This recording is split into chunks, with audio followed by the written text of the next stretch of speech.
As a CPA, but also as a mother of two little kids, I love the idea of teaching them about money. Hey, taxpayers, it's Tiffany Gonzalez, CPA here. And if you have little ones or even teenagers, I've got some fun, practical tips to get them thinking about money in a way that's not boring, overwhelming, or confusing. All right, so if your kids are between the ages of 3 and 5, you're not going to start teaching them about investment strategies or how to balance a checkbook just yet, but you can start to introduce the very basic concepts of money. This is the time to teach them about coins, bills, and the idea that money has value. At this age, they'll love the idea of playing with money. You can do things like role playing, like you're in a toy store, and they can use the money to buy things around the house. The key is to make it fun and interactive. You can show them how coins and bills are used to exchange things for goods and services. You could even take it a step further by teaching them the value of the different coins. Like this penny is worth 1 cent, but this dollar is worth a lot more. You can make it a game. You can ask them to match the coins to pictures of things you'd buy with them. It's all about giving them a foundational understanding of how money works in our society.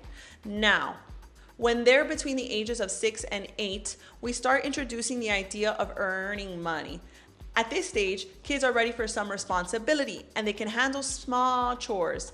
You'll want to tie money to effort, so they start seeing that you can earn money by doing something in exchange for it.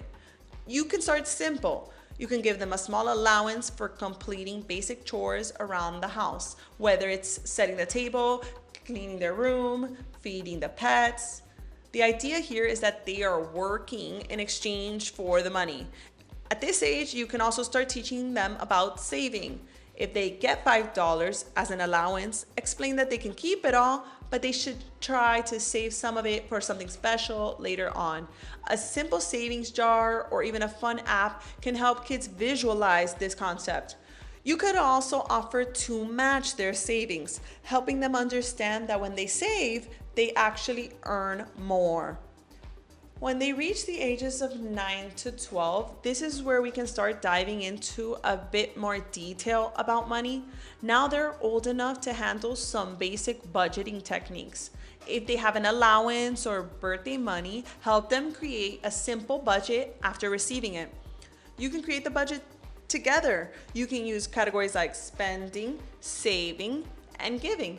And you can show them how to divide that money into different categories. For example, maybe they decide to spend $2 on candy, save $2 for something big later, and maybe donate $1 to charity.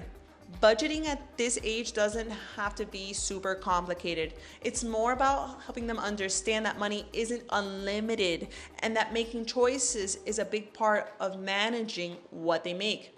At age 13 to 15, it's time to get a lot more hands-on.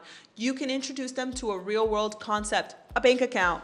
You can help them open a savings account at a bank, and you can take the time to show them how to deposit their money, whether it's from allowances or a small job that they get in the summer. This is a great opportunity to talk about how to track their money within a bank account.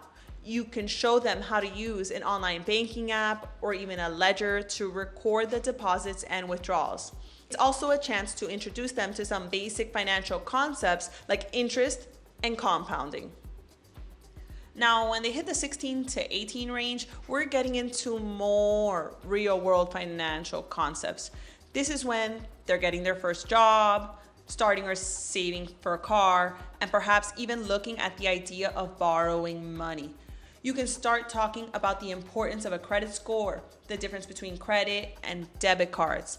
As a parent, you can help them understand the importance of paying their credit card bill on time and why it's essential to track and have a good credit score. You can explain that debit cards are directly tied to a checking account and how it's their own money, but credit cards, on the other hand, carry a balance and must be repaid to avoid interest. One more thing that I think is really important to teach kids at any age is the difference between productive and non-productive spending. You want to help them understand that some purchases are investments in their future, like paying for their education or their health or investing in the market, while others can be more of an instant gratification. Productive spending is money spent on these types of things, even growing a business. Non-productive spendings could be impulsive purchases, trendy items, or expensive dining. I truly believe that if we teach our kids about money early on, we can help them make wiser financial decisions in the future when they're an adult. It's about giving them tools to be financially responsible in the future. I'd love to hear how you teach your kids about money. So talk to me in the comments below. Let's get into it. Don't forget to hit the like button, subscribe to our YouTube channel, and follow us on LinkedIn, Instagram, and Facebook at Accounting to Scale. Until the next video, your favorite CPA, Tiffany Gonzalez.